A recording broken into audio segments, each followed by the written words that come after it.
Inchimpu Shilkatofe, Noimato Gelaintain Mapuchengen. Venenos tus monólogos, tus discursos incoloros. No ves que no estamos solos, millones de polo a polo. Al son de un solo coro marcharemos con el tono, con la convicción que basta de robo. Tu estado de control, tu trono podrido de oro, tu política y tu riqueza y tu tesoro. No, la hora sonó, la hora sonó. No permitiremos más tu doctrina del shock. La hora sonó, la hora sonó. La hora sonó, la hora sonó del shock. La hora sonó, la hora sonó del shock. La hora sonó, la hora sonó. Los países solo corporaciones, quien tiene más acciones. Trozos gordos, poderosos, decisiones por muy pocos. Constitución pinochetista, derecho pues de hilo fascista, golpista disfrazado de un indulto elitista. Cae la gota, cae la bolsa, la toma, se toma la máquina, rota la calle, no calle, la calle se raya, la calle no calle, de banda que está ya todo lo quitan. Nación Disenso nace como un espacio de reflexión y de acción ciudadana para el análisis de políticas públicas, el análisis de geopolítica, el análisis de la economía política e incluso el análisis de la economía política de la comida.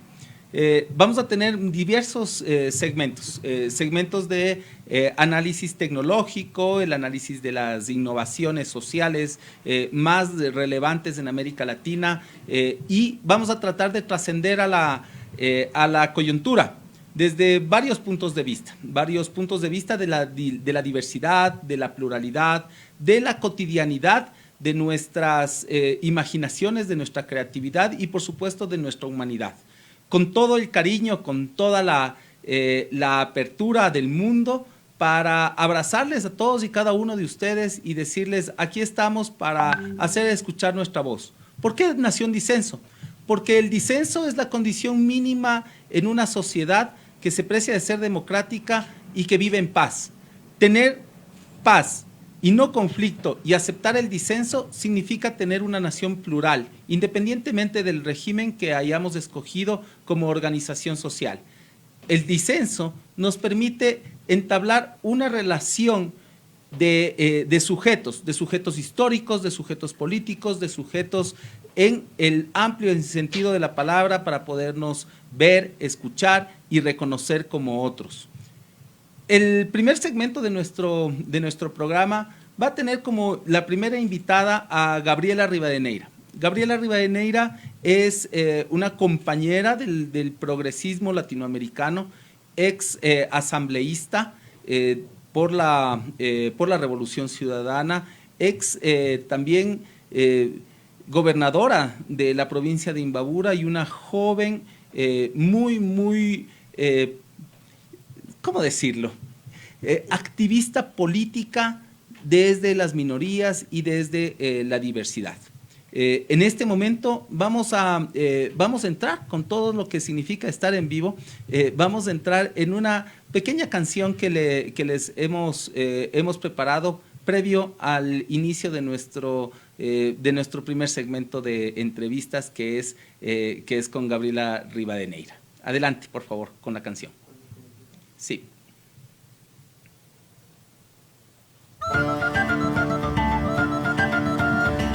Confírmale la Gaby.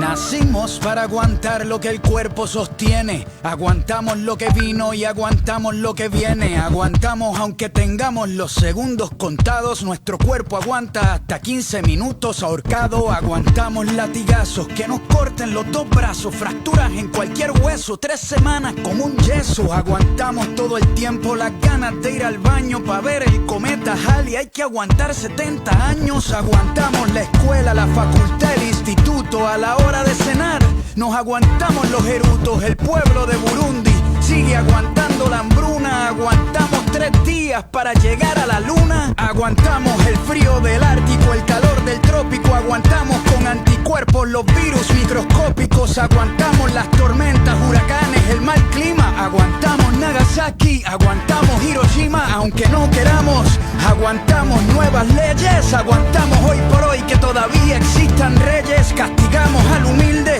Y aguantamos al cruel, aguantamos ser esclavos por nuestro color de piel. Aguantamos el capitalismo, el comunismo, el socialismo, el feudalismo. Aguantamos hasta el pendejismo. Aguantamos al culpable cuando se hace el inocente. Aguantamos cada año a nuestro presidente. Por lo que fue y por lo que pudo ser, por lo que hay, por lo que puede faltar, por lo que venga y por este instante a brindar por el aguante. Por lo que fue y por lo que pudo ser, por lo que hay, por lo que puede faltar, por lo que venga y por este instante levanta el vaso y a brindar por el aguante. A brindar por el aguante.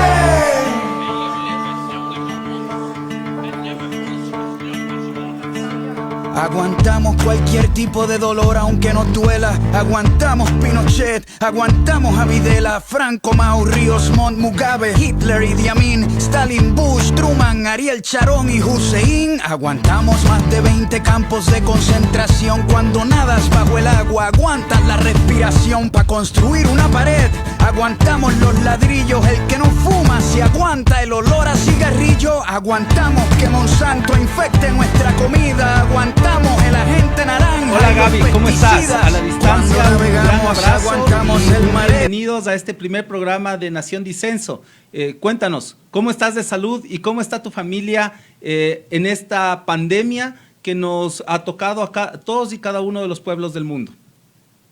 Qué gusto, Héctor, un saludo muy especial y mira qué bueno empezar este primer programa con esta canción, además que significa el aguante, la resistencia, pero además también el enfrentar todo lo que nos ha tocado vivir en Ecuador, especialmente durante los últimos 3 años y bueno, en la región tan convulsionada en estos tiempos.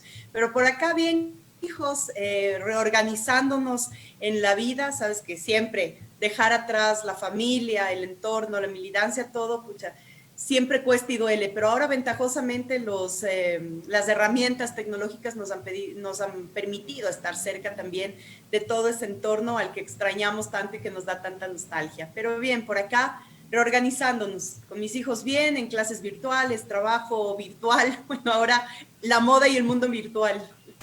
Bueno, Gaby, nos alegra enormemente escucharte bien de salud y saber que tú y tu núcleo familiar gozan de salud y con las previsiones del caso enfrentamos a esta pandemia.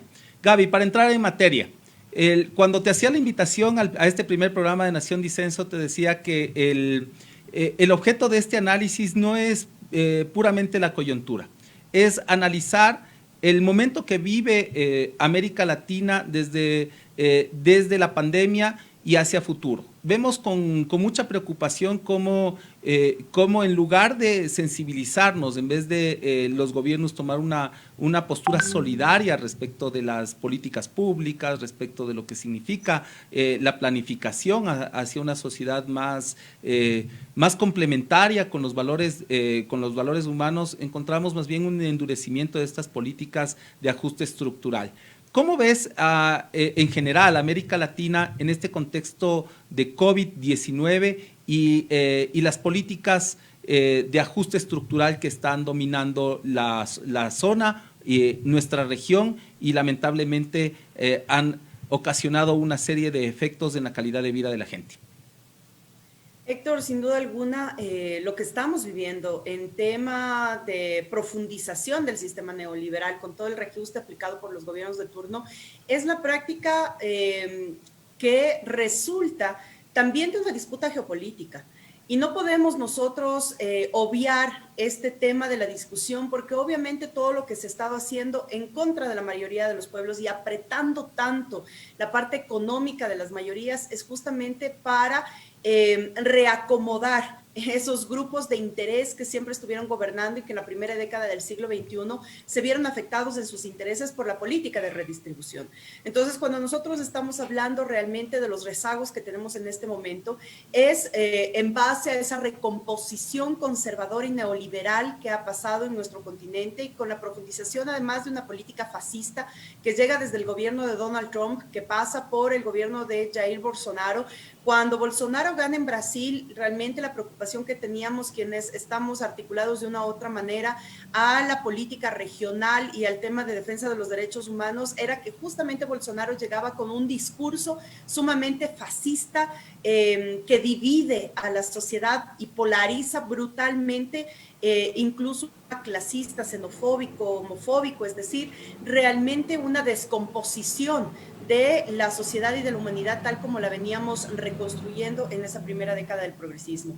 Y luego vemos entonces la profundización de Piñera en Chile, de Duque en Colombia, después del golpe militar perpetrado contra Evo en Bolivia, el gobierno de facto de Áñez, y obviamente en esa dinámica se adscribe el presidente Moreno en Ecuador.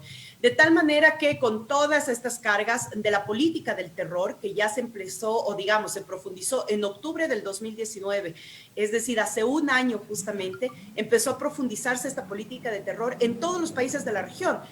Empezamos en Ecuador y siguió todos los países de la región en esta dinámica de protesta contra las políticas neoliberales y de ajuste. Sin embargo, vino de manera inmediata la política del terror y de la represión brutal hacia esas manifestaciones. Así que en ese contexto llega la pandemia.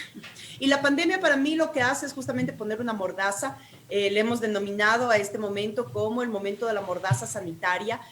Realmente toda esa explosión social vino a apaciguarse de manera inmediata por el terror de una pandemia que nos toma a los países totalmente en curva, desarticulados, eso producto de la reducción del presupuesto de salud en plena pandemia, pagar deuda externa además que fue absolutamente criminal, y en ese sentido ver cómo la pandemia sirve como esa mordaza que inactiva la movilización social y permite a los gobiernos tomar carta blanca en todo lo que es el formato instaurado para esta concentración del retomo de la hegemonía de Estados Unidos sobre la región. Entonces, Estados Unidos necesita volver a tener control sobre los países de la región por su competencia innata que tiene ahora con las economías crecientes de China, Rusia y la India, y por lo tanto todo este formato aplicado en la región de persecución o judicialización de líderes progresistas que evite el retorno de gobiernos progresistas y mucho más después de la ganancia de Alberto Fernández en Argentina,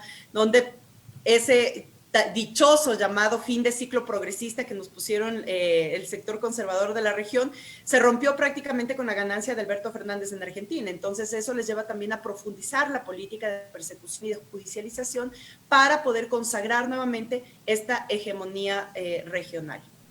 Esta hegemonía regional, Gaby, tiene un trasfondo, no solamente la dominación por la dominación.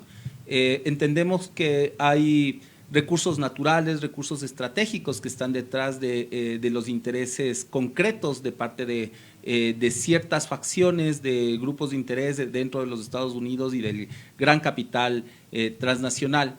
¿Cuál consideras que es el factor clave o por qué es tan importante Ecuador y la región andina en general para estos grandes intereses? Mira, Héctor, esto se podría resumir en un documento que lo podemos en las páginas de internet que se llama The Pentagon's Map, el mapa del Pentágono que te muestra cómo cambió prácticamente el tema de la ruta petrolera por la ruta de los recursos naturales no renovables. Y en ese sentido ves cómo esta transformación que después de ya todo el conflicto bélico, especialmente en Medio Oriente, viene y se vuelca hacia la región, especialmente desde Centroamérica hasta Suramérica, con un tema de militarización excesiva, mientras nosotros en los últimos años, digamos, de esa década del progresismo, empujábamos en nuestros países procesos de paz, inclusive apoyando el proceso de paz de Colombia y el tema del desarme de los grupos irregulares. Nosotros veíamos a la par en los estudios que salieron recientemente cómo en esa misma época Estados Unidos venía incrementando su personal militar y sus inversiones militares en cooperación con los gobiernos neoliberales en la región, de tal manera que hoy tenemos prácticamente un aumento de bases militares norteamericanas en Colombia, la base norteamericana experimental en Manaus, que Brasil además por política de Estado siempre se había mantenido como fuera del tema, o renuente de poner bases militares extranjeras en territorio brasileño. Esa era una política de Estado durante décadas. Se rompe prácticamente con Temer, cuando Temer permite la instalación de una base experimental en Manaus. Y cuando tú ves que en Guyana, que es un país que casi no lo tomamos en cuenta en el análisis regional, pero que limita en la frontera norte de Venezuela, tú ves que Guyana prácticamente se ha convertido en una base militar norteamericana, cercando de esa manera este tipo de amenaza militar y de injerencia militar. ¿Por qué es tan importante entonces? En este mapa del Pentágono te muestra justamente cómo están distribuidos los recursos naturales no renovables en la parte sur del continente. Y hay que tomarlo esto en cuenta porque aquí vendrán las próximas disputas realmente en nuestra región. Los mayores yacimientos de petróleo que existe en Venezuela es la mayor reserva mundial de petróleo. O sea, no estamos hablando siquiera de la región, sino estamos hablando ya en el mundo y lo que esto significa en el manejo de la economía y de la geopolítica, obviamente por el control de estos recursos. El mayor yacimiento entonces de petróleo está en Venezuela. Toda la parte del callejón andino en nuestra región nos encontramos en el top 10 de las minas de oro, plata y cobre más importantes del mundo.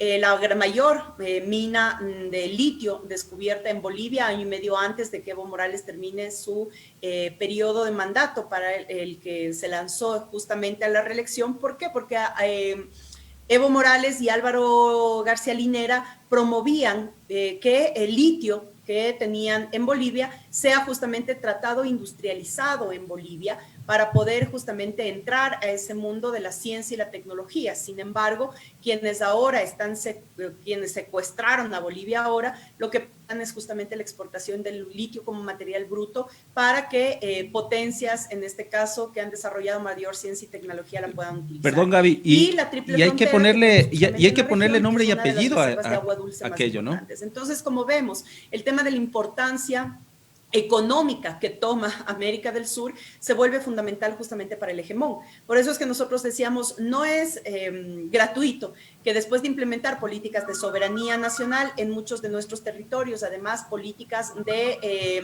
nacionalización de recursos naturales, venga justamente esta arremetida, que es una arremetida bastante brusca frente a la región, y es porque los gobiernos progresistas vamos a apostar siempre a la redistribución de la riqueza, la protección del medio ambiente y a las medidas alternativas para poder generar ciencia, tecnología e innovación, mientras los conservadores lo que prefieren es jugar con las transnacionales, y las grandes transnacionales lo que están mirando es justamente esos recursos naturales no renovables que tenemos en la región. Si le ponemos nombre y apellido a estos intereses, te pongo un caso.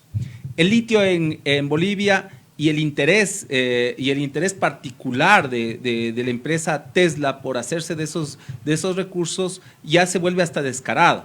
En el caso del agua, por poner el mismo ejemplo de Bolivia, tienes tanto Coca-Cola como PepsiCo como los principales causantes de esa guerra del agua que hace no muchos años ocasionó tantos muertos en nuestra hermana República de Bolivia.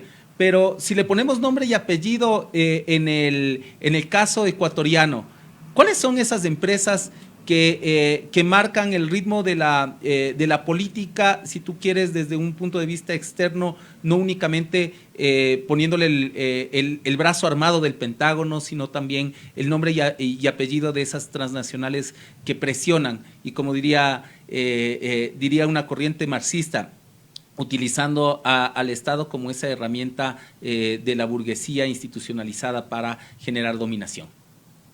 Mira, no son, digamos, nuevas para nosotros porque ya han estado en territorio ecuatoriano y justamente salieron, digamos, la renegociación de los contratos petroleros en el Ecuador evidenció cuáles eran los intereses de grandes transnacionales dentro de nuestro territorio.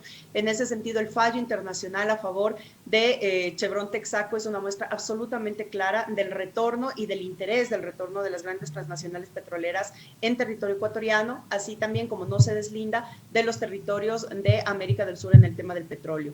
En los temas de minas de oro, plata y cobre, por ejemplo, lo que se ha evidenciado no es solamente un tema de Codelco, que bueno, decir que Codelco es una empresa chilena, pero que tiene inversionistas, especialmente canadienses, y en ese sentido el interés muchísimo en el Ecuador de empresas norteamericanas y canadienses.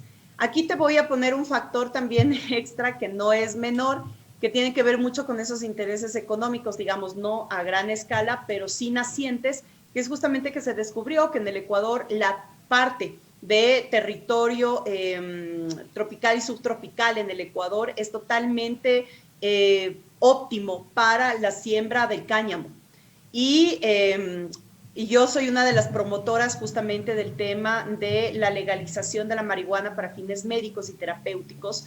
Y cuando empezamos a debatir esto a nivel país, en periodos anteriores, digamos, era muy reacio todavía la reacción que teníamos sobre este tema, más por un tema moral, digamos, ¿no?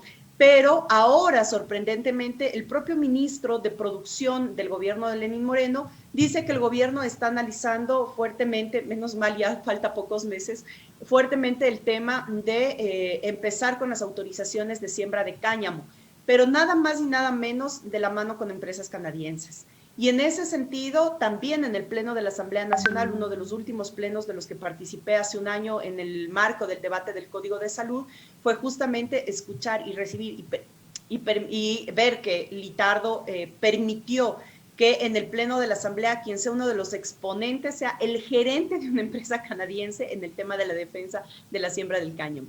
Entonces, estos parámetros que tenemos a la vista nos da a entender que en efecto el tema de la economía mundial se mueve a través de las transnacionales y los intereses que esto significan para las economías de los accionistas que están muy relacionados a los propios gobiernos. Y en el tema de Estados Unidos y el gobierno de Donald Trump también es pues conocido que los principales también accionistas pues son grandes firmas norteamericanas. Así que cuando nosotros hablamos o tratamos de satanizar a las empresas chinas, porque hemos tenido que batallar mucho nosotros con eso, Héctor, dentro de las acciones y de las inversiones del gobierno de la Revolución Ciudadana, cuando nos dijeron que prácticamente habíamos pasado de un endeudamiento norteamericano a un endeudamiento chino. Hay grandes diferencias. No quiero yo limpiar a unos y manchar a otros, simplemente marcar grandes diferencias en el tema de las inversiones. Mientras nosotros tenemos desde Estados Unidos un régimen totalmente injerencista y totalitario dentro del tema de las inversiones, nosotros teníamos por otro lado entre empresas chinas, japonesas, rusas, belorrusas, otro tipo de comportamiento, es decir, ellos lo único que pedían era un tema de seguridad jurídica. Los otros, lo que nos pedían y lo que yo hacía el otro día énfasis en un conversatorio con jóvenes, decía que yo sepa, China nunca nos pidió despidos masivos de funcionarios públicos, reducción del Estado, retirada de subsidios, nunca nos pidió cerrar relaciones binacionales o multipolares con otras potencias del mundo. Entonces, ahí son las grandes diferencias dentro de las inversiones que estamos teniendo en nuestros países, ¿no? Gaby, uno de nuestros primeros oyentes y telespectadores desde Chile, Andrés Uribe, nos pide un saludo a la distancia. Y a propósito de Chile, ¿qué piensas de manera general de esta nueva doctrina policial que emana los peores, ya no imágenes, los peores actos respecto del respeto de la vida y de los propios derechos humanos? Y te hablo en relación al acontecimiento de Desnable, del empujón y de esa desproporcionada reacción de la policía, de los carabineros en Chile con un manifestante, prácticamente un niño indefenso en las calles de Chile. Sí, en efecto, Héctor, yo creo que esa imagen nos dolió mucho por lo impactante que resulta, pero también hay muchísimas imágenes de represión que siguen un mismo formato y una escuela. Para mí no es nuevo, esto es el formato de la Escuela de las Américas. Toda nuestra policía y nuestros militares han sido y han pasado por la fila de estudio de la Escuela de las Américas, por eso era tan importante cuando nosotros propusimos desde la UNASUR, desde el Consejo de Defensa de la UNASUR, la generación de una escuela militar propia que responda a los intereses de nuestros pueblos desde una lógica territorial y de una lógica del cumplimiento del mandato de nuestras propias constituciones. Porque mira, esto es tan perverso, llega a ser tan perverso que la Escuela de las Américas lo que ha servido es para reclutar informantes que le sirven luego al sistema de inteligencia mundial a Estados Unidos a través justamente de cooptar a estos estudiantes que van desde nuestros países a la Escuela de las Américas. El formato de represión, de uso progresivo de la fuerza, de fascismo implementado dentro del accionar de las Fuerzas Armadas, lo hemos vivido en nuestros países desde la doctrina, aplicación de la doctrina Monroe y, bueno, más reciente, para no irnos tan lejos, en los 80 dictaduras militares, luego pasamos a una dictadura económica y ahora regresamos a dictaduras fascistas neoliberales que justamente utilizan los aparatajes militares para la represión al pueblo de una manera bastante desmedida. Primero, nuestra solidaridad absoluta, porque no solamente es en Chile, es en Brasil, es en Colombia, es en Ecuador, es en Bolivia, que hemos perdido vida de dirigentes asesinados por este uso progresivo de la fuerza militar en nuestros países desde el año anterior. Es decir, yo creo que es un año en el que tendremos que hacer un balance muy exhaustivo de lo que ha pasado en los países de América del Sur sobre el uso progresivo de la fuerza, y que esto nos convoque nuevamente a repensar. Cuando nosotros decidimos dejar de enviar policías y militares a formarse en la Escuela de las Américas, fue una disputa sumamente fuerte. Incluso muchos de los compañeros, digamos, del ejercicio de gobierno se negaban a esa posibilidad porque sabían que era uno de los golpes más fuertes que estábamos dando a todo este sistema de inteligencia mundial. Sin embargo, planteamos justamente esta alternativa que es la Escuela de Nuestra América para la formación militar y policial. Así que esperamos realmente que lo que nos deja este octubre en ese saldo nefasto, en este año, digamos, de este saldo nefasto de muertes alrededor de las protestas sociales y de dirigentes y líderes sociales, pues realmente se ha tomado en cuenta para una reestructuración institucional regional que es tan necesaria en temas de policías y militares, en temas de justicia. No podemos seguir permitiendo que los laudos contra los estados sigan emitiéndose desde Washington con total desconocimiento de lo que realmente se está jugando, más bien dicho, con total conocimiento de los privilegios que dan esos laudos arbitrales. El tema de organismos de defensa de derechos humanos, no podemos seguir en manos de una OEA totalmente ligada a los intereses del gobierno de los Estados Unidos de turno y presencias tan nefastas como lo que ha significado Almagro, especialmente para este último año de derechos humanos y de democracia en nuestro país. Entonces necesitamos una reestructuración institucional global y eso esperamos hacerlo en el retorno del siguiente ciclo progresista de nuestra región, que yo estoy absolutamente segura que será más temprano que tarde que volvamos a vivir. Gaby, vamos en muy poco tiempo, vamos a mandar a una primera pausa, para volvernos a conectar vía Zoom, y entre tanto te dejo porque vamos a hacerte escuchar una canción que me pareció a mí ideal para tu postura como feminista, como una lideresa importante desde las juventudes, y no sin antes hacer leerte un par de inquietudes de Patricio Villamar, que nos escribe desde Quito. Dice,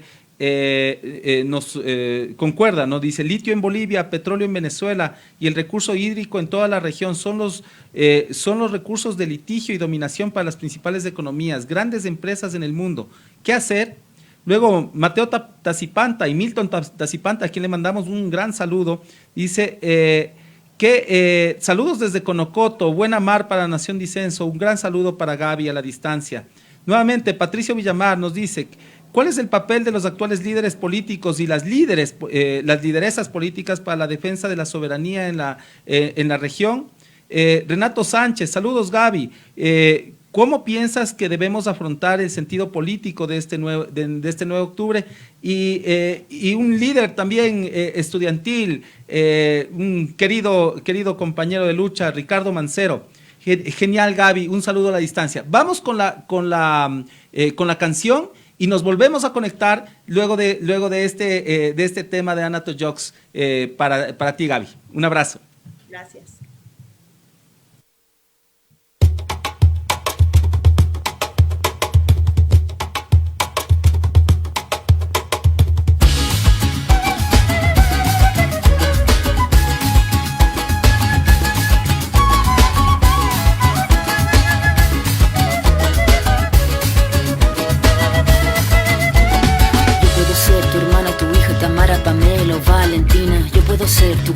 amiga, incluso tu compañera de vida. Yo puedo ser tu gran aliada, la que aconseja y la que apaña. Yo puedo ser cualquiera de todas, depende de cómo tú me apodas. Pero no voy a ser la que obedece, porque mi cuerpo me pertenece. Yo decido de mi tiempo, como quiero y donde quiero.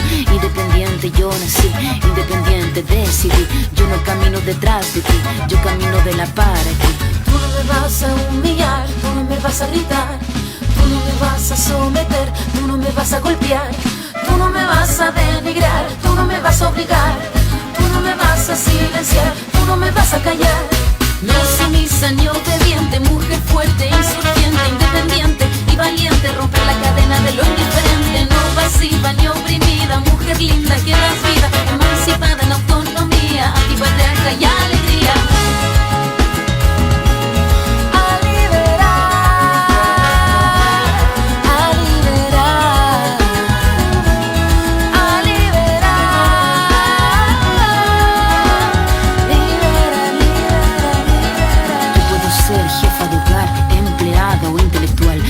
Ser protagonista de nuestra historia y la que agita a la gente, la comunidad, la que despierta la vecindad, la que organiza la economía de su casa, de su familia. Mujer libre se pone de pie y a romper las cadenas de la piel. Tú no me vas a humillar, tú no me vas a gritar, tú no me vas a someter, tú no me vas a golpear, tú no me vas a denigrar, tú no me vas a obligar, tú no me vas a silenciar, tú no me vas a callar.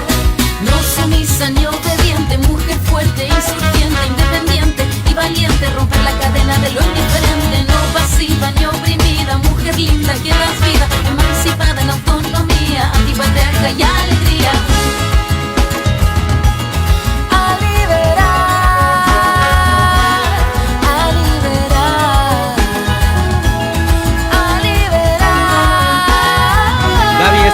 Esta canción dedicada a todas las compañeras que nos siguen en las redes, pero sobre todo por las al sistema. Estamos de acuerdo, queremos una sociedad, una nación más justa, más solidaria, más equitativa.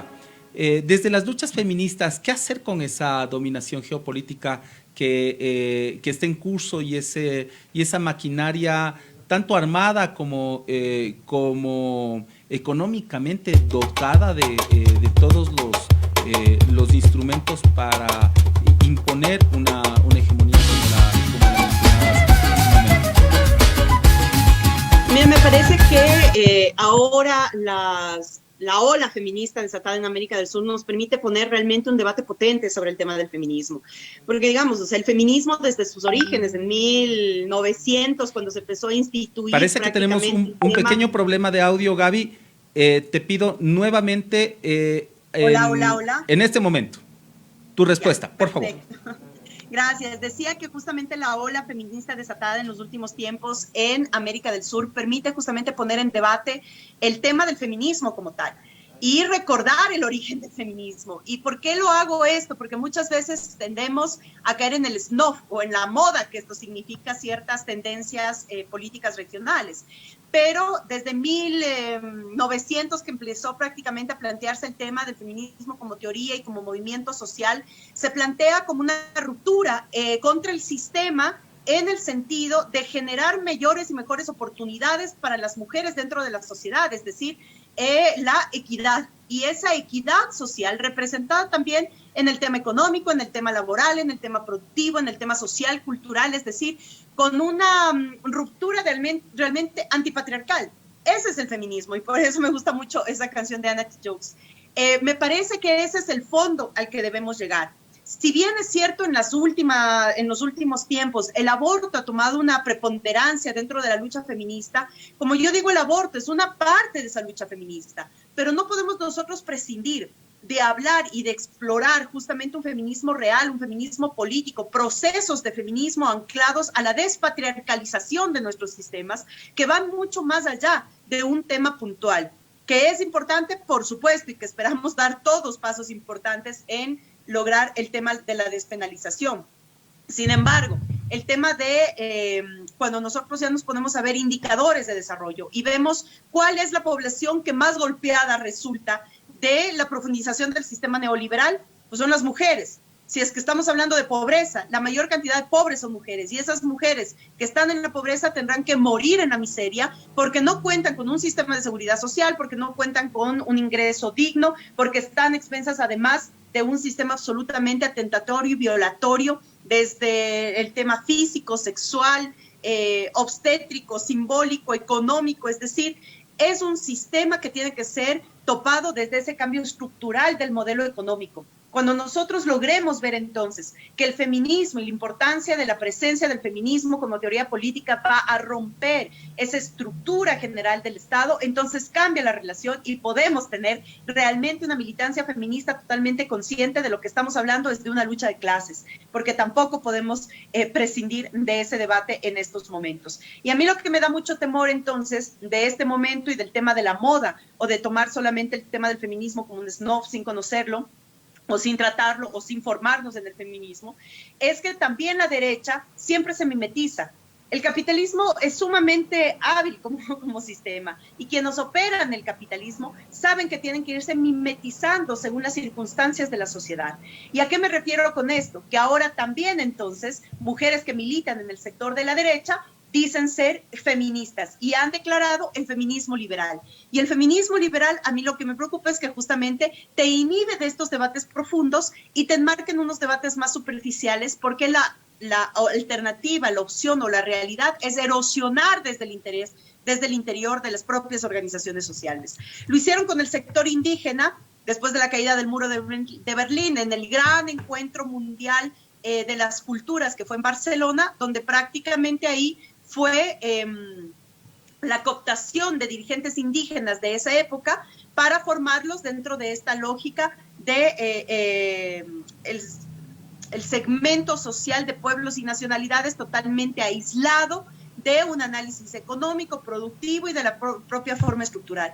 ¿Quién financió esto? Organismos como la USAID, Konrad Adenauer, entre otros, que fueron justamente donde se formaron Yacu Pérez, o Lourdes Tibán, o Quispe, o esta generación, digamos, de la dirigencia indígena neoliberal enquistada en nuestro país. De tal manera que así como lo hicieron en esa época, lo han hecho con el sector ambientalista y ecologista. Yo aquí un tema que me parece totalmente pertinente, incluso en base a una de las preguntas que nos hacía Patricio, ¿qué hacer? Y es que también aquí vienen reflexiones. En el gobierno de Rafael Correa, Héctor, quienes estábamos en diferentes áreas sabíamos que ampliamos reserva ecológica, implementamos el mayor proyecto de reforestación ambiental, de protección de cuencas hídricas, de recuperación de cuencas hídricas, etcétera. Bueno, pues fuimos nosotros los que tuvimos justamente a un sector, digamos, a un sector ambientalista todo el tiempo poniendo bronca, demandas de inconstitucionalidad, marchas, plantones, etcétera, etcétera. Cuando en estos 3 últimos años que se ha desbaratado todo lo ambiental que pudo haber tenido el Ecuador en un momento determinado, no hemos visto a un vocero de ese ambientalismo reclamar por lo que ha hecho Moreno en el tema nefasto ambiental. Y ahora pasa lo mismo con el feminismo. Entonces, cuando nosotros vemos esto de una manera estructural y de una manera geopolítica, insisto mucho en esto, entonces no es casual que aparezcan en todas estas luchas que son muy válidas, que son luchas desde la izquierda progresista, que son luchas que te marcan una ruptura con el sistema, pues una implosión producida justamente por estas operaciones que realizan para tratar de que estas tendencias pues no puedan llegar realmente a lo que creemos que son los cambios estructurales. Así que me parece que eso es importantísimo en esta época. Me parece que el feminismo ha permitido volver al debate originario y sobre todo a esa lucha importante de saber que no hay proceso de transformación sin feminismo, como ahora más que nunca en este proceso que vamos a vivir electoral, pues tenemos que evidenciar que solamente tenemos la opción de presentar al país una propuesta de gobierno que sea feminista, que sea ambientalista, que sea totalmente humanitaria y que sea defensora de los derechos humanos para tratar de restituir pues ese Estado de Derecho que tanta falta nos hace en el país. Justamente Catalina Chávez nos enviaba una consulta que creo que está absuelta. Nos dice, existe feminismo neoliberal y creo que lo has dicho con todo, así como desde lo más profundo del corazón combativo de las compañeras se repudia ese acto cínico de vestir supuestas obras de arte con mutilaciones, haciendo apología del desastre y del exterminio al disenso, el exterminio hacia la opinión contraria, como lo hizo María Paula Romo. Gaby, una consulta ya más entrando probablemente en algo que para muchos es la esencia de lo cotidiano. Tenemos un segmento el día miércoles que es la economía política de la gastronomía, de la comida, y quería preguntarte, ¿cuál es tu plato favorito? ¿Qué le gusta comer a Gabriela Rivadeneira? Amo el locro, me fascina el locro, y un jaguar locro es lo máximo, además que viniendo de la sierra, y como digo, pucha, la sierra lo que nos enseñó es la pasión justamente por la papa, ¿no? Y en ese sentido, pues un buen locro, un jaguar locro queda perfecto, pero también mi herencia manaba no me deja aislarme de los mariscos y un buen ceviche, además que modestia aparte, sé prepararlo bastante bien, así que bueno, es lo que podemos compartir también con la comuna ecuatoriana exiliada cuando nos reunimos, un poquito también de nuestra comida tradicional, pero yo creo que me iría por esos dos, ¿no? Del jaguar locro y el ceviche, me encantan. Sentimiento compartido. Y hablando de jaguar locro y soberanía alimentaria, que es un poco lo que queremos topar, ¿cuál es el mayor riesgo de la soberanía alimentaria que incluso constitucionalmente se la llegó a posicionar como uno de los grandes objetivos como política de Estado? ¿Y cómo ves tú esa construcción tal vez de una política neodependentista en los patrones de consumo de alimentos y la lógica más bien regional hacia la homogenización cultural, gastronómica y de pronto a tener esos esnovismos, ¿no? de la comida callejera casi como una apología digamos, a esa diversidad del otro, pero viéndole como un souvenir prácticamente. Y en efecto, Héctor, volvemos a las transnacionales y al rol que tienen, ¿no? Justamente el rol de las transnacionales es meternos culturalmente ciertas partes que no corresponden a nuestras culturas para promover esos procesos de alienación cultural, y obviamente el tema de la gastronomía tiene una gran carga de ese proceso de alienación cultural. Digamos que de una u otra manera nosotros somos sociedades o pueblos que vienen de permanentes procesos de colonización, y cada una de esas colonizaciones ha dejado un sincretismo propio de nuestras culturas. En el caso específico ya de la gastronomía, también tiene que ver con esa transnacional de la industria del alimento, ¿no? El tema del azúcar, de las comidas chatarras, etcétera, que viene muy relacionado a las empresas farmacéuticas y a las ganancias que estas obtienen. Mira, cuando nosotros tratábamos justamente el Código de Salud, que es uno de los códigos que yo lamento mucho que se haya vetado totalmente, porque realmente era un paso importante en su sistema integral de salud, nos veíamos abocados a muchísimos intereses, desde el tema de medicina prepaga hasta el tema de las leches enlatadas para recién nacidos, el tema de nuevamente retornar al debate sobre el semáforo y todo lo que eso significaba, digamos, para la educación de las nuevas generaciones en nuestro país. A mí me parecía fundamental continuar, y me parece fundamental continuar con ese debate. Mira, es tan básico como esto. Tal vez a nuestras generaciones, digamos las más grandes, las que estamos ya más deformadas, pues tengamos ciertos parámetros de consumo que ya los tomamos como cotidianos y como natural. Pero lo importante que fue aplicar el semáforo para las nuevas generaciones.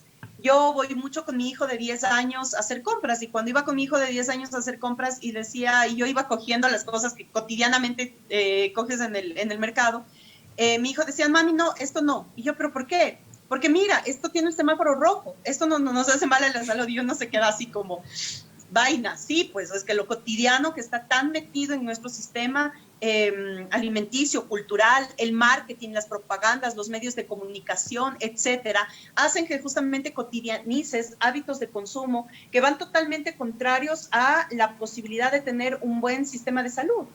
Y eso cuánto significa el Estado y cuánto significa también de gasto o de compra hacia las grandes farmacéuticas y hasta esas empresas. Entonces, lo importante de avanzar, por ejemplo, en lo que nosotros hicimos en la ley de semillas, hacia un banco de semillas, hacia nuevamente poder diversificar la producción del campo, hacia poder retornar a un tema de recuperación gastronómica que nos permita mantener equilibrio dentro de los procesos de alimentación, pues podría significar para nuestro país bajar los índices de desnutrición altísima que tenemos en el Ecuador y también los índices de obesidad. Somos un país absolutamente polarizado en eso. Por un lado, índices sumamente agravantes de desnutrición como índices muy, muy preocupantes de obesidad. Entonces ahí recae justamente la importancia del control del Estado sobre el mercado. Una de las deudas pendientes del proceso de revolución ciudadana fue precisamente la desnutrición infantil y esa política agraria.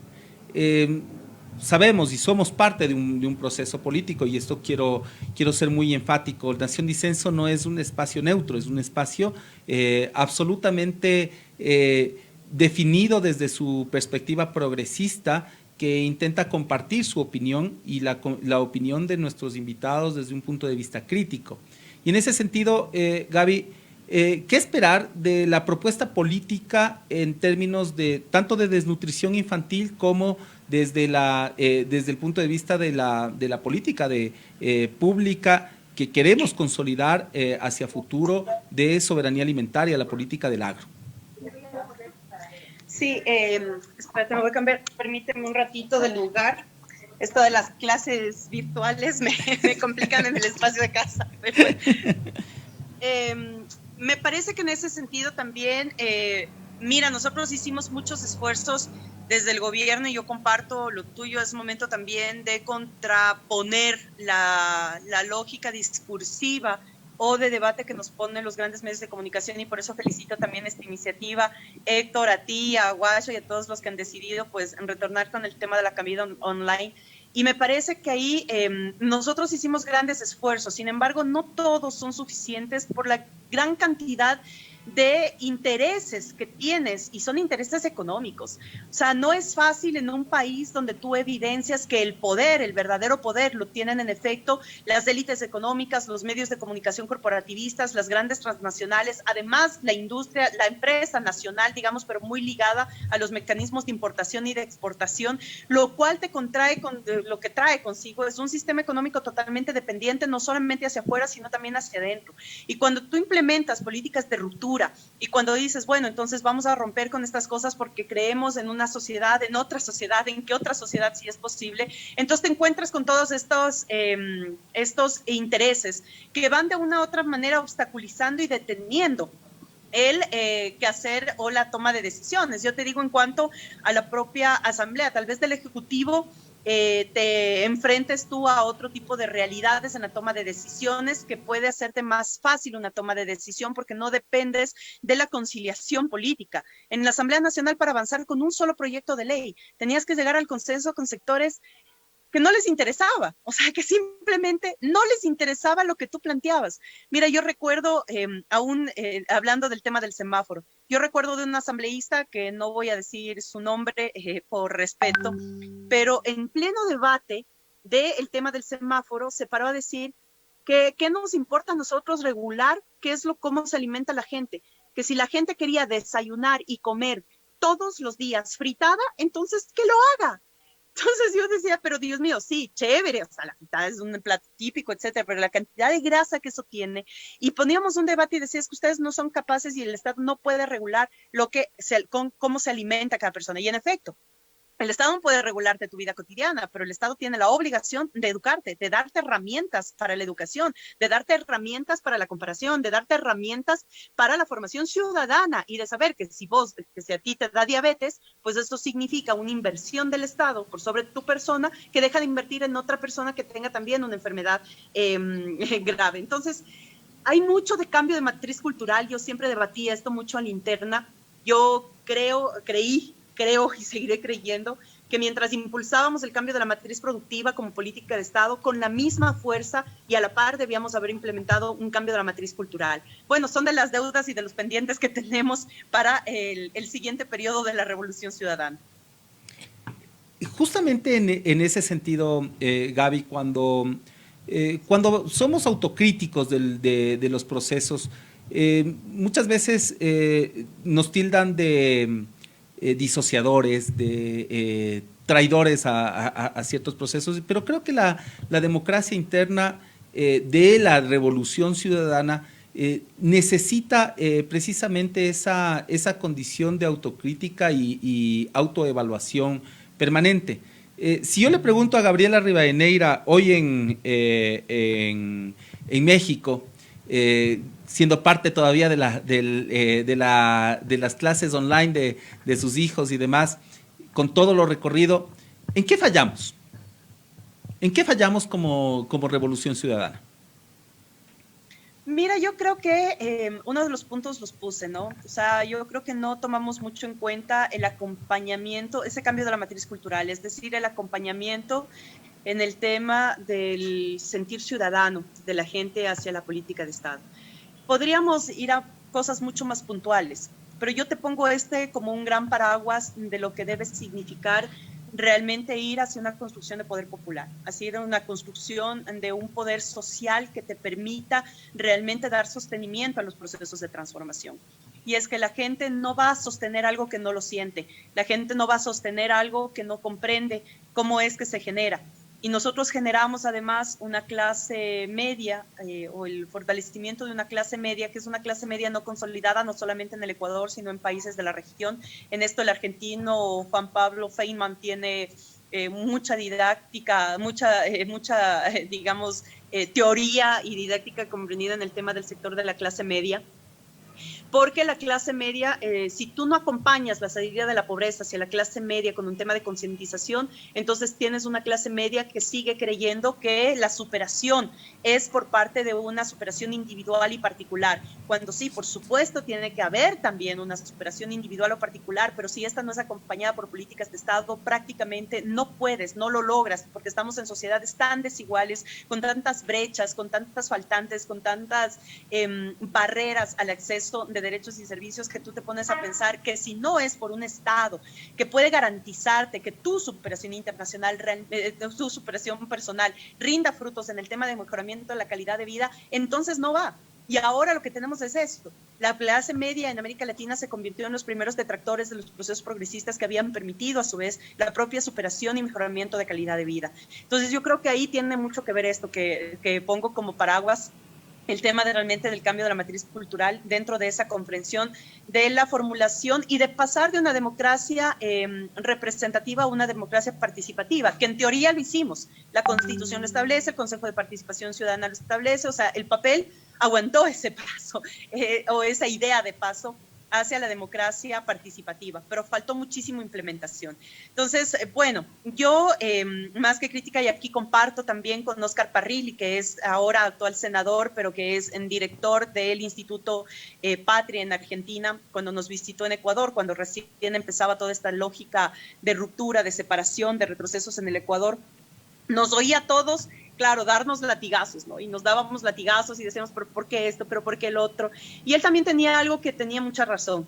O sea, sí, tenemos que ser evaluadores de nuestra política, obviamente, porque cuando regresemos, como decía Cristina, vamos a tener que hacer las cosas mejor y más rápido. Y ya sabemos cómo hacerlas la mejor y también sabemos en qué no equivocarnos. Para esto sirve el tema de la evaluación.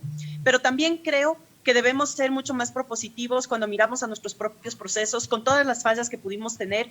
Son procesos que de una u otra manera afectaron intereses, empezaron con ciertas raíces de cambio estructural y que además es una contraposición a al mismo entorno de opinión de los medios monopólicos, ¿no? O sea, todos los días tenemos a los medios monopólicos y a los que generan opinión sacándonos el aire en los medios de comunicación.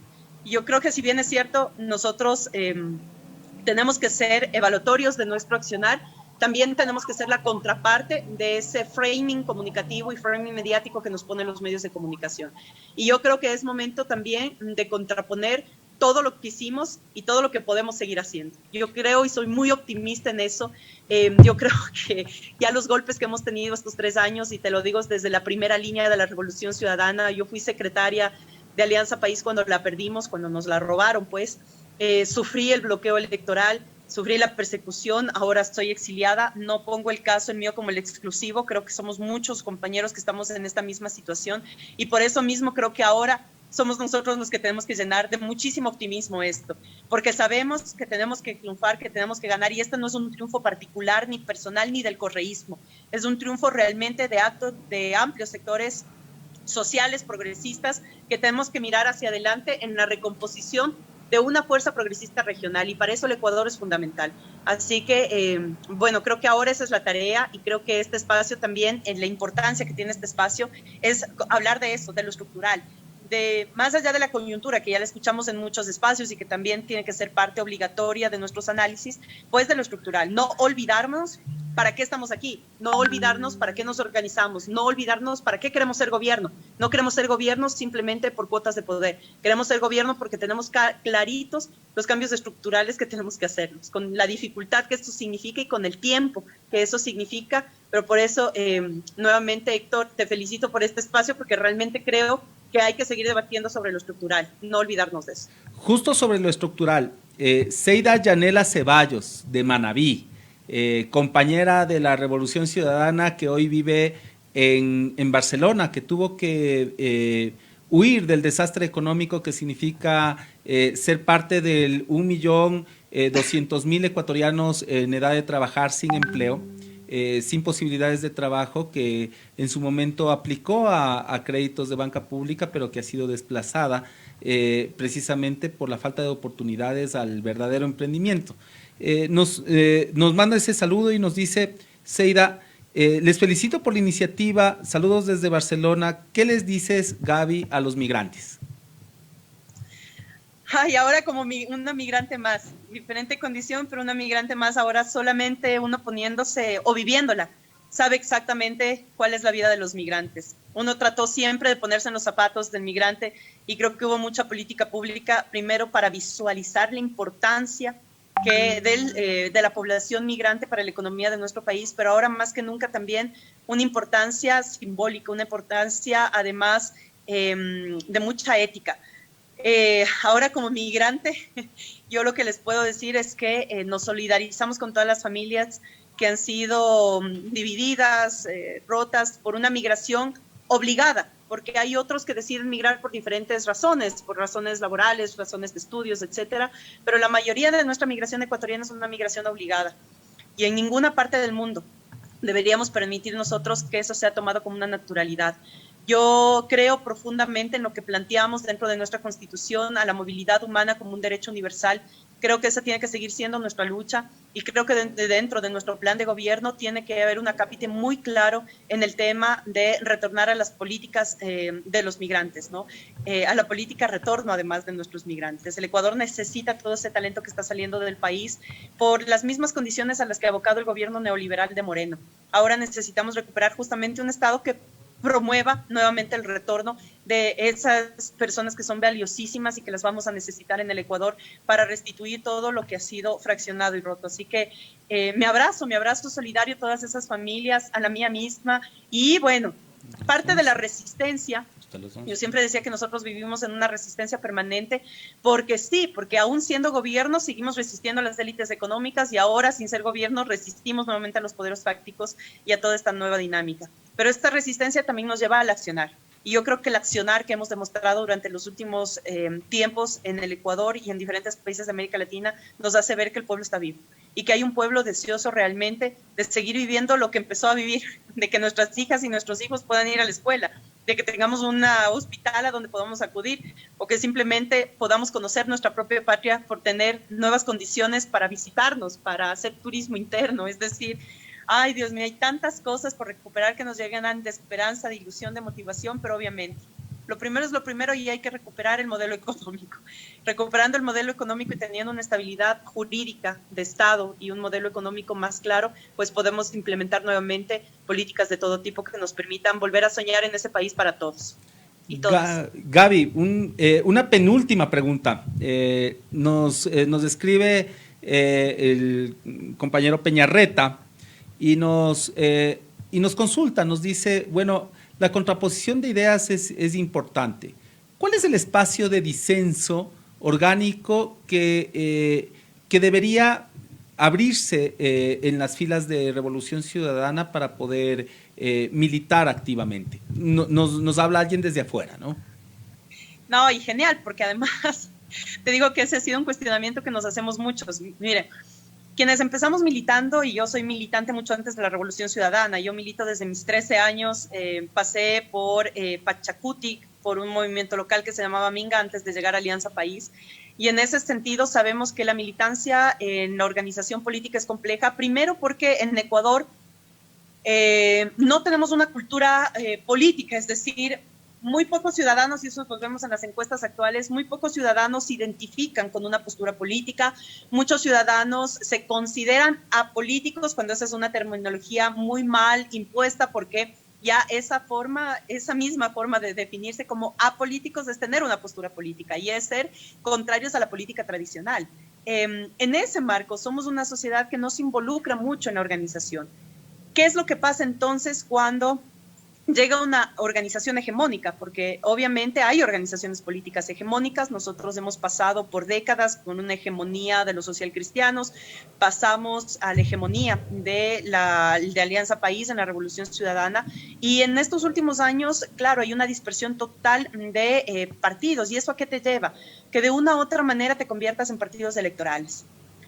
Yo siempre batallé, y bueno, muchos de nosotros batallamos a la interna por romper esa lógica de ser solamente una organización política electoral, pero tampoco fue fácil porque en 10 años tuvimos que pasar por 14 campañas, es decir, vivíamos en campaña permanente. Y a veces eso te hace obviar lo importante que es tener una estructura organizativa que te permita funcionar como partido. Incluso en nuestro propio debate como Revolución Ciudadana, en una de nuestras últimas convenciones, no sé si fue 2018 o 19, nosotros queríamos meter el debate si seguir siendo movimiento político o pasar a ser partido.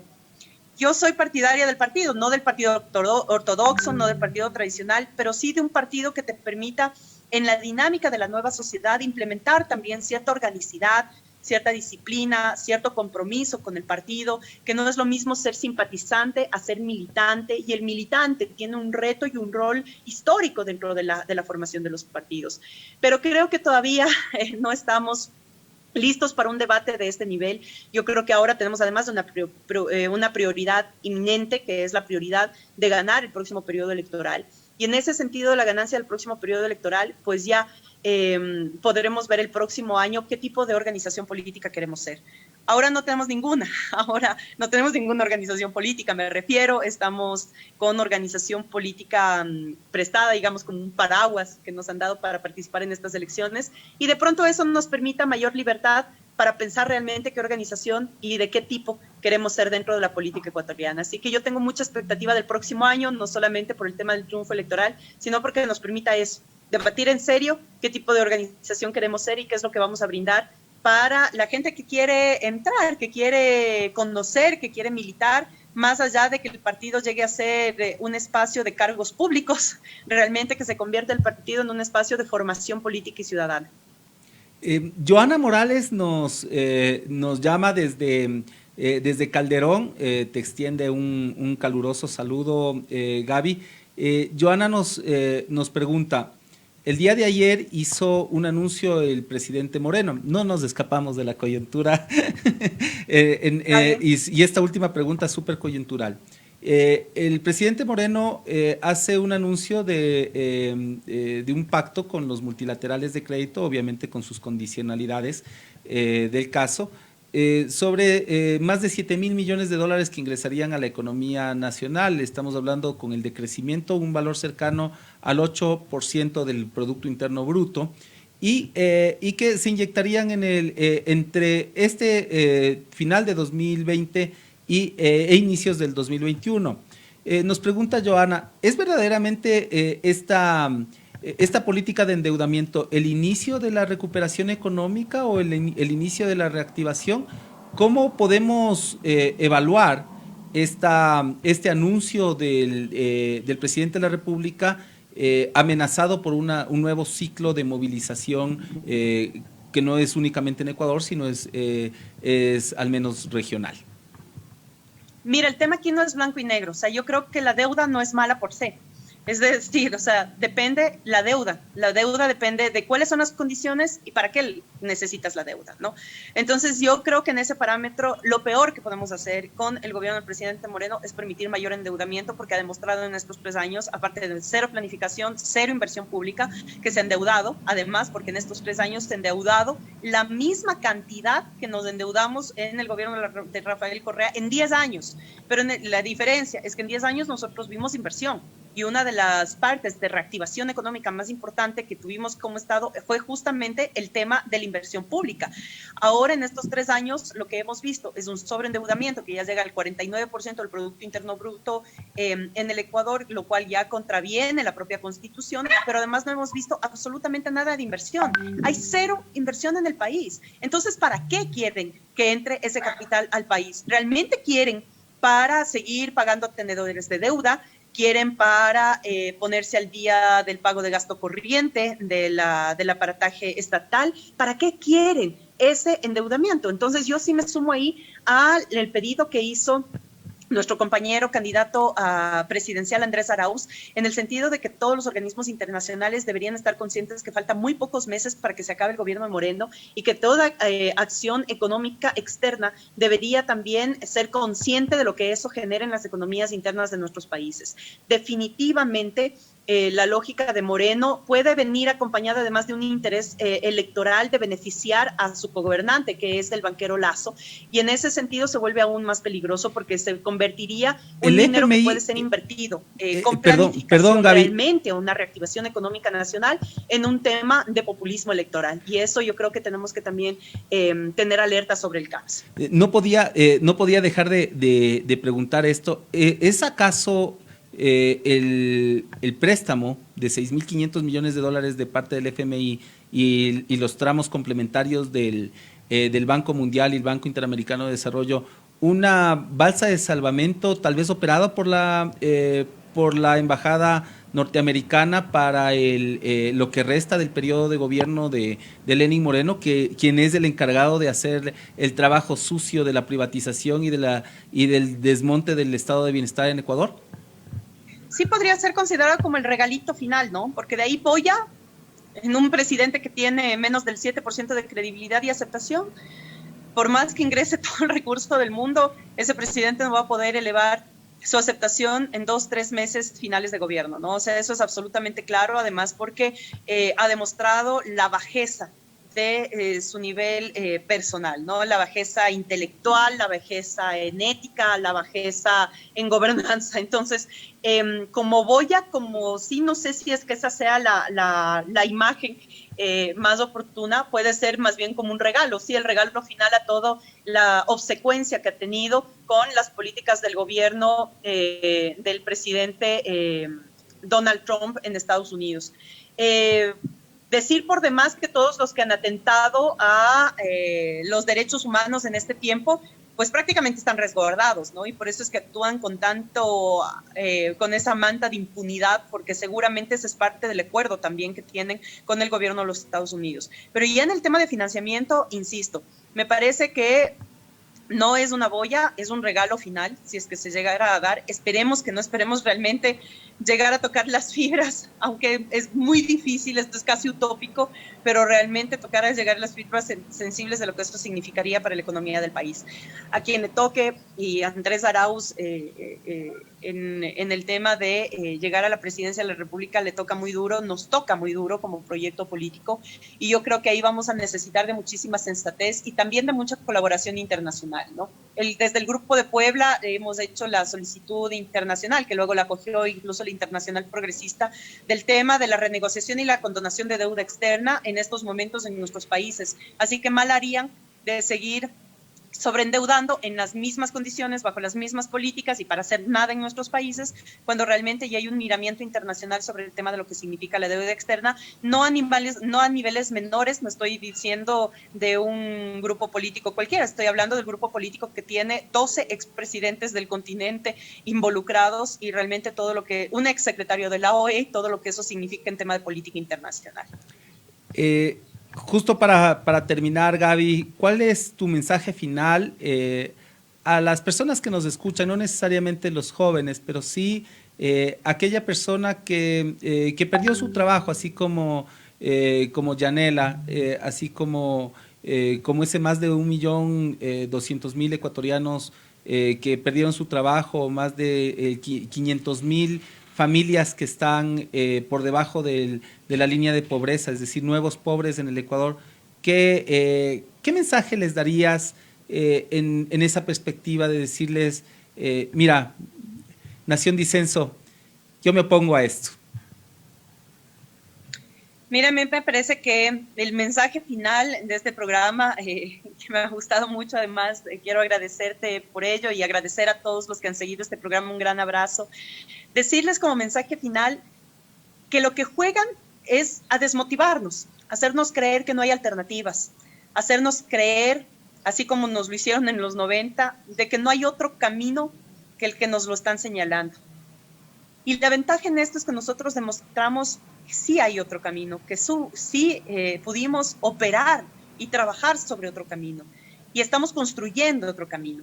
Por lo tanto, no nos dejemos engañar por ese mensaje de la desmotivación que nos inactiva, sino pongámonos realmente en esa condición de ciudadanos, de militantes, de seres humanos que realmente queremos, por indignación, tener un mejor país. Y que esa indignación se convierta en organización y en acción política. Todo lo que hagamos, ya sea en redes sociales, ya sea en la calle, ya sea con nuestras familias, ya sea con nuestros entornos sociales, todo ayuda y coayuda justamente a restituir ese estado y ese país que queremos. Queremos un mejor país para nuestros hijos y para nuestras hijas y para las futuras generaciones, eso es evidente y para eso tenemos que trabajar. Cuando nosotros vemos una montaña altísima y queremos llegar a la cima y decimos, no, es que es tan alta la cima que no hay camino para llegar a la cima. Pues créanme que vamos a construir y estamos construyendo este camino para llegar a la cima. Así que unámonos todos porque solamente en unidad vamos a poder realmente conseguir esos objetivos inmediatos y bueno, y ya trabajar sobre los mediatos y de largo plazo que tanto necesitamos para cambiar la estructura de nuestro país y pasar realmente un país al socialismo del buen vivir como lo reza nuestra Constitución de la República. Gracias, Héctor, y un abrazote a todas y todos los que conforman la cabina online. Un abrazo grande desde el dolor compartido, Gaby, porque también hemos sido perseguidos, 96 procesos administrativos y varios procesos inventados, incluso de manera artera, que nos han supuesto cambiar nuestro proyecto de vida desde la academia, desde el activismo social, y que hoy le decimos a esta nación: tenemos el disenso con la persecución, tenemos disenso con la forma de llevar las políticas. Y ante eso te dedico una última canción, compañera, así como les dedico una canción importante para todos. A propósito de octubre, se viene el estallido. Bien.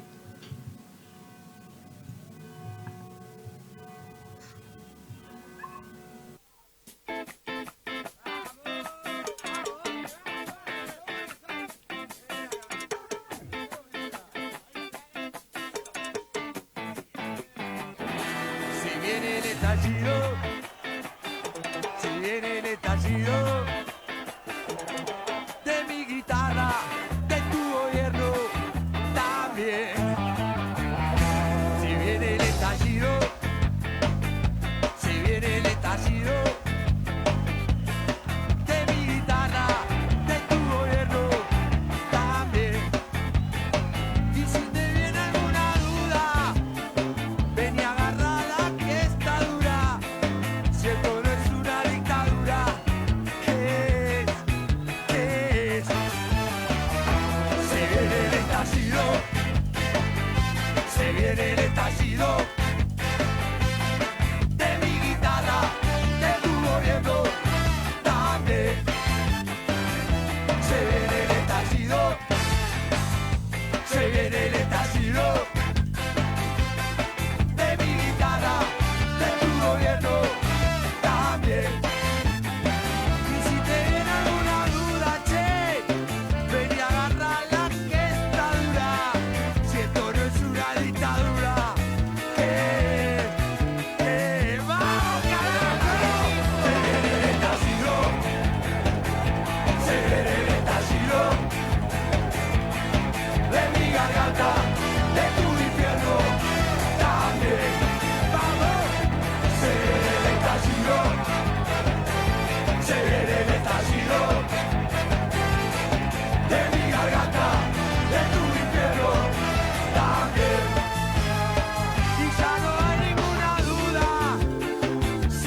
pudriendo esta basura, fisura ya la dictadura del rey.